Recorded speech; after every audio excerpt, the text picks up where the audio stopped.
弟兄姊妹平安，今天是2025年的4月17号。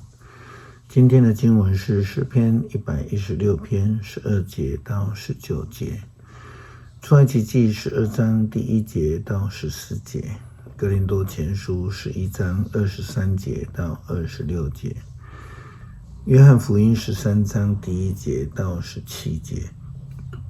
今天要跟大家分享的主题是洗脚之约。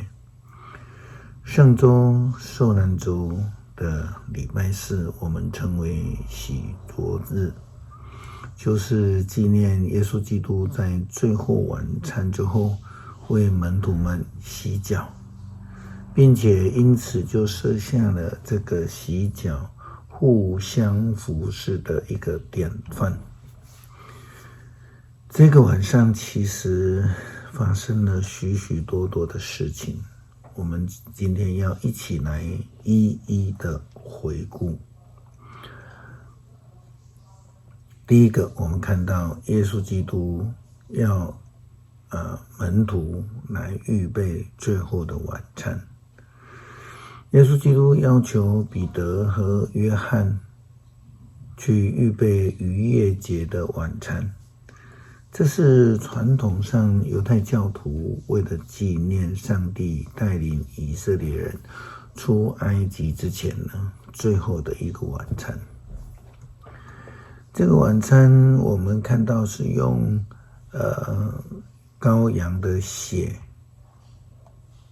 来救他们脱离杀长子之灾的一个晚餐。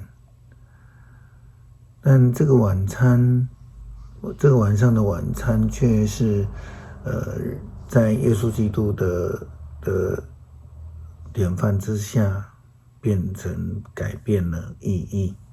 同样是一个最后的晚餐，却是意义不同，不是出埃及了。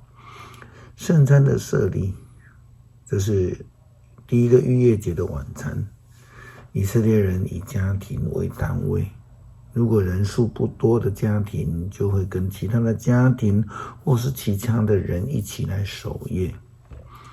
当他们把那个门关起来的时候，他们彼此不秉，一起享用代罪羔羊的身体。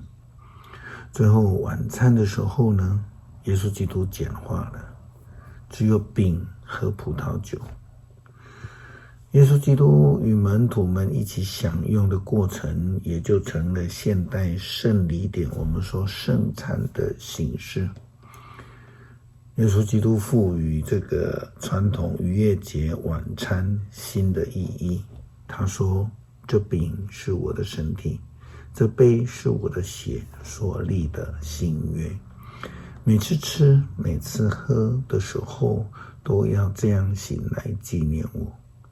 这是立约的记号，如同在以色列人的婚约，新郎以葡萄红酒代表他愿意为新娘牺牲生命的决志一样。第三个，出卖耶稣的决心。被约翰定位为贼的犹大，他下定决心要为了30两银子出卖自己的老师耶稣基督。预言彼得不认主，路加福音22章31节到34节，我们看到信誓旦旦拍胸脯保证的彼得他说上刀山下油锅他一样一定赔到底可是耶稣却告诉他，在基地之前他要3次不认他确实也发生了。在今天的经文，约翰福音13章第1节到17节，记载了耶稣为门徒洗脚的故事。耶稣基督跟彼得说，你若不让我为你洗脚，你就与我无关。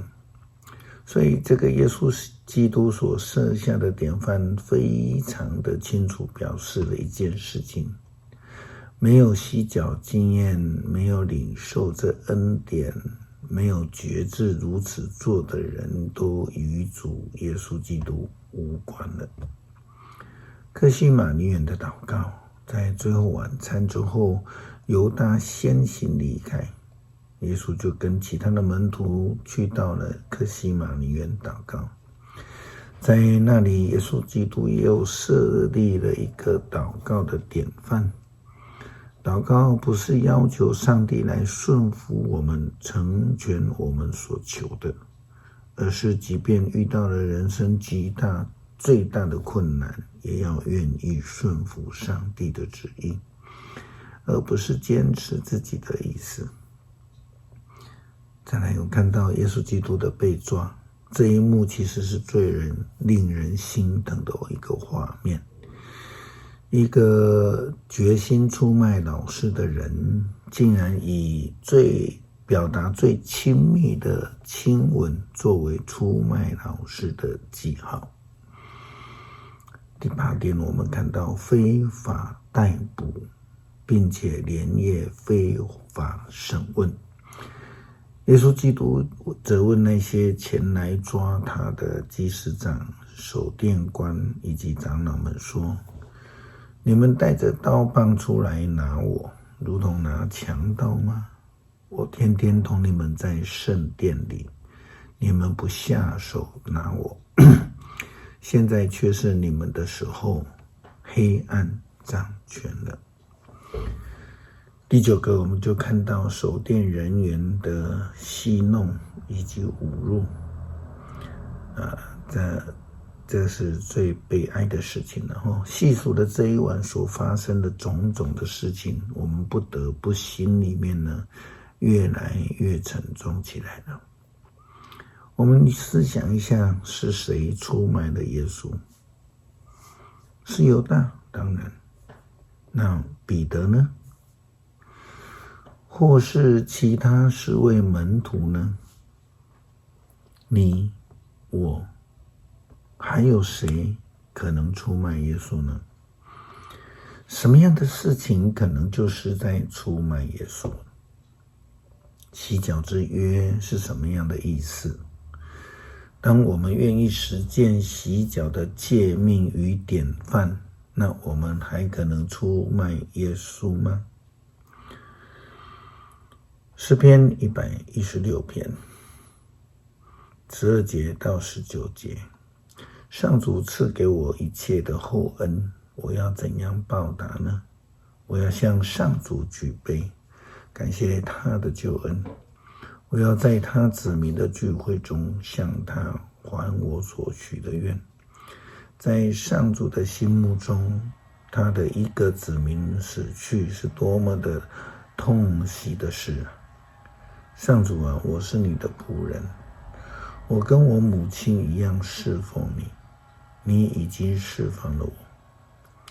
上主啊，我要向你献感谢的祭，要求告你的名。我要在你子民的聚会中向你还我所许的愿。我们要在你的庭院里，在耶路撒冷信守我的诺言，要赞美上主。恳求上帝帮助我们在圣周的当中更加的警醒反省我们自己，将所领受的洗脚之约确实来实践，让我们成为一位忠心主仆。祷告，感谢奉主耶稣基督圣名求，阿们。